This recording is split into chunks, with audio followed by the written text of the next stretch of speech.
Лошите временски услови се најверојатно една од причините за уривањето на италијанскиот Пайпер во близина на Кожле.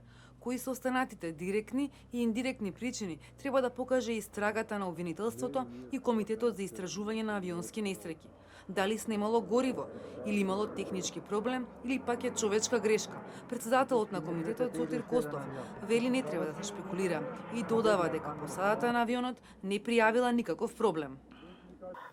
Сега, со сигурно знаеме дека станува збор за сложени метеоуслови за летање и најверојатно една од причините ќе биде тоа за несреќата. Сето останато треба да се направи анализа. Може ли да се знае или да се каже дали имало гориво? Во комуникацијата нема пријавување на мејдеј, нема пријавување на ванредна ситуација. Прва индикација е дека не станува збор за тоа. Значи, треба да се еднаш откажеме од спекулациите. На терен втор ден се собираат остатоците од леталото кои треба да се однесат во хангар на АРМ, каде на безбедно ќе се врши вештачење. Паралелно се собираат и други докази кои треба да ги расветлат околностите на летот Тревизо Скопје. Ќе се анализира и временската метеосостојба, но и комуникацијата меѓу контролата на летање и авионот, вели за телевизија Нова Костов. Стручните тимови ја почнаа својата работа со анализа.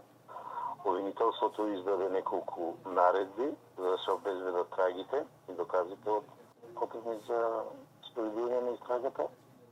Воздухопловните експерти дадоа работни налози да се анализира радарската слика, да се анализира комуникацијата на контролата на летање со посадата на авионот и додатно да се направат анализи на временската метеоситуација. Костов ги негира информациите дека и во Италија може да се отвори истрага за овој случај, но потврди дека косовските истражители се дојдени тука и соработуваат со македонските колеги. Помош понудил и производителот на Пайперот.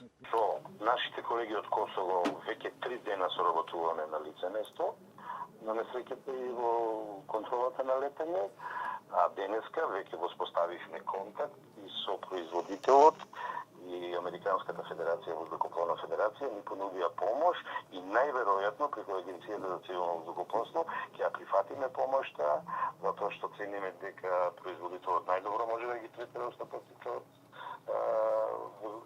воздухопловот. Земјата на регистар Германија се пријави дека ќе пристигнат, се уште не се дојдени, а апсолутна голема дезинформација е дека некој во Италија ќе води истрага.